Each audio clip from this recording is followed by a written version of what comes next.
Hi everyone, my name is Christopher Gideon Kamurwana. I'll be taking you through this presentation on water supply system in Kenya, this course of advanced theory of water resource and water environment. The background: Kenya gained independence in the year 1963. Before 1974, water was managed by Department of Water Development, which was housed in various ministries including Public Works, Natural Resources and Agriculture. Then in 1974 the government upgraded DWD in Ministry of Agriculture into a full Ministry of Water. Then followed in the 1999 the ministry developed a national water policy, that is session paper number 1 of 1999, which was adopted by Parliament in April in 1999 to provide the policy direction on water resource management and development. The policy induced the water sector reforms, that is, it moved ministry from direct service provision to policy formulation, resource mobilization and coordination functions. Regulation of water services and water resource management were also made as separate functions. To implement the policy and water sector reforms, the Water Act Cap 372 was repealed and the Water Act of 2002 was enacted. Then we have the water sector reforms. The Water Act 2002 was gazetted in the year 2003 and implementation began in the year 2004. During the year 2004 to 2005, new institutions were established and given legal mandates according to the Act. These institutions included the Water Service Regulatory Board, 8 Water Service Boards, the Water Services Trust Fund, Water Resource Management Authority, Water Service Providers. The transfer plan was approved in July 2005 and the Ministry of Water and Irrigation initiated transfer of mandate, assets and personnel to the new institutions. Still under water sector reforms, there was a review of the Act of 2002 which was done in 2015 and became functional in 2016. It was actually an improvement of the Water Act of 2002. With this, still the ministry was left there as a policy formulation. The Water Service Regulatory Board still remained, but development was done on the boards, now having the Water Works Development Agencies at that level. Then Water Sector Trust Fund also remained, and the rest also remained. Also, we have Water Resource Basin Committee, Water Service Providers. These actually, they are now managed at county level, the Water Harvest and Storage Authority, and then we have Kenya Water Institute, which is for training and research. This is a pyramid which indicates after the reforms how the ministry and the various departments from top of the ministry. On the right side we have WASREB, which is the regulator.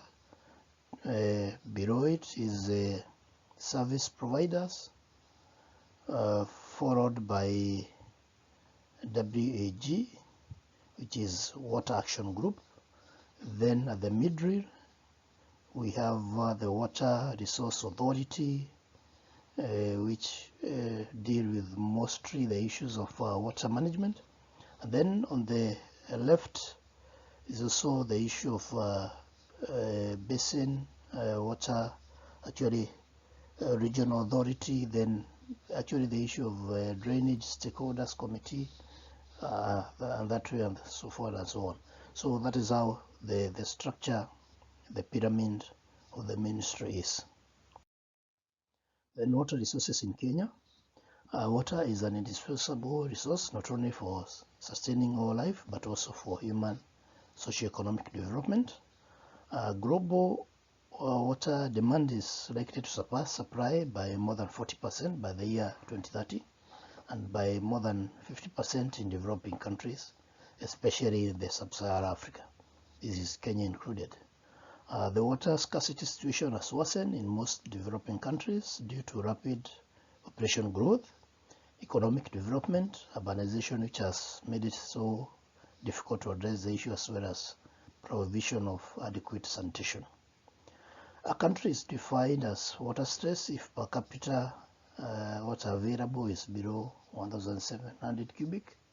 Kenya currently we almost 600 and almost 700 cubic, meaning we are actually a water scarce, water stress country, meaning therefore prudent and use of water resource is of great importance. Okay, sources of domestic water supply. We have two main sources, the surface water resource and the groundwater. We begin with surface water. We have 5 major basins which contribute 90% of the Kenya total annual renewable supply. An estimated 35% of surface water originates as precipitation runoff from the 5 towers in the central and western Kenya. The Lake Victoria Basin is the most productive, which accounts for 59% of surface water and 54% of total renewable fresh water. The Tana River Basin supplies approximately 90% of fresh water resource. The Rift Valley Basin is an internal drainage basin without no outlets, and actually its headwaters are in the Mau Forest Complex and accounts for 14% of Kenya's surface water. And it includes Lake Turkana, which is the world's largest permanent desert lake, and Baringo, Naivasha, and Magadi, which range from fresh to brackish to saline. The Athi River Basin also accounts for less than 6% of Kenya's surface water, and then Ewasongiro covers roughly 36%.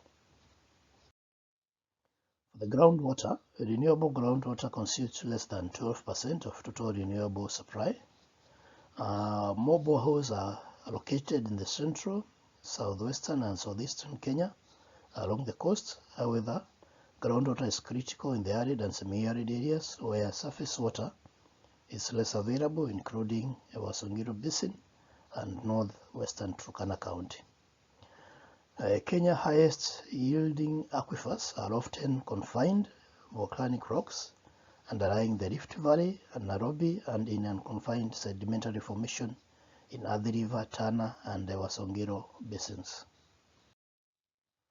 The table actually shows the water resource data in terms of average precipitation, the Falkenmark index. By the year 2017, Kenya was at 618, meaning we are far much below 1,700 mark.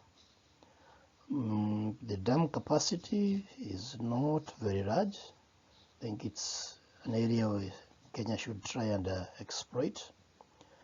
Seasonal variability is at 1.9, and then water stress is at 33.24 by the year 2002.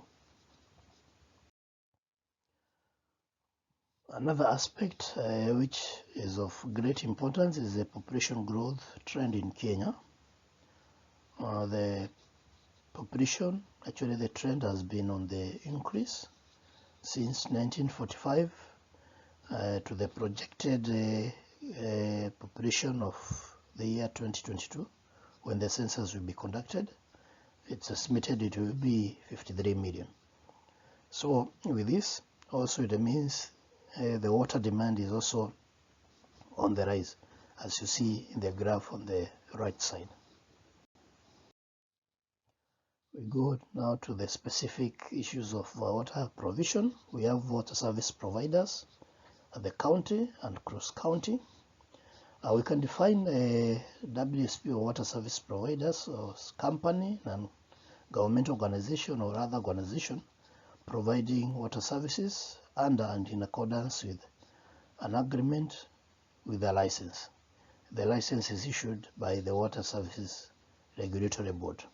And the key responsibilities of this WSP is provision of water services within the area specified in the license, operation, maintenance, and development of county assets for water service provision, complying with quality standards and service levels, billing and revenue collection. Those are the key responsibilities. The current situation of water supply as at the year 2020. In general, the total population in Kenya is approximately 50 million, with only 59% of the population safely managed to access the basic service drinking water, meaning there is quite a big shortfall of almost more than 40%. Water coverage in the regulated areas actually declined as at 2020 from 59% to 57%. This was due to the population growing faster. Actually, the population is growing at 7% compared to the growth in access of water at 5%. So it has been a challenge, but in the near future it should be addressed. The table indicates the various parameters like population in the service area 25 million, then production for 49,572,682 meters cubed per year, the turnover, the per capita production and per capita consumptions. Then we come to the performance of water utility. We have approximately 94 public water service providers, and by the progress as at 2020, the coverage, as I said earlier, is around 57. The drinking quality, at least using the treatment plants, some level of quality water is achieved. It's rated at 92%. Non-revenue is a thorn in the flesh, which is actually at 47%, meaning if it was well managed, some of these issues of coverage would be actually addressed. Hours of supply is still 15, so it means a lot of rationing is being done. Then O&M cost recovery is actually at roughly 1 or 3%. This is a table showing the key performance indicators. These actually are used to rank the 94 water service providers, meaning that each company is able to check their performance and they are able to act accordingly. This is just a graphical depiction of the table presented earlier. Then in conclusion, access to clean and safe drinking water is a problem faced by almost half of the Kenya's population. The demand for adequate and clean water supply is rising due to increasing population and in response to global aim in achieving to meet the sustainable development goals. To address the water scarcity issue, a strategic plan was put in place, but the results have not been achieved.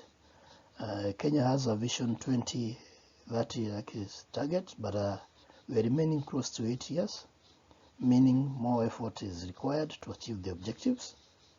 The government should embark on construction of large and medium dams to store water, as well as invest in groundwater storage through managed aquifers, recharge by making use of stormwater generated during rainy seasons. Then some of challenges such as forest fragmentation, poor water management, and contamination of water sources are possibly solvable, because these are through human manifestation. The frequency and drought and flood occurrence are indication of climate change, which is likely to become more unpredictable in the future. Thank you very much.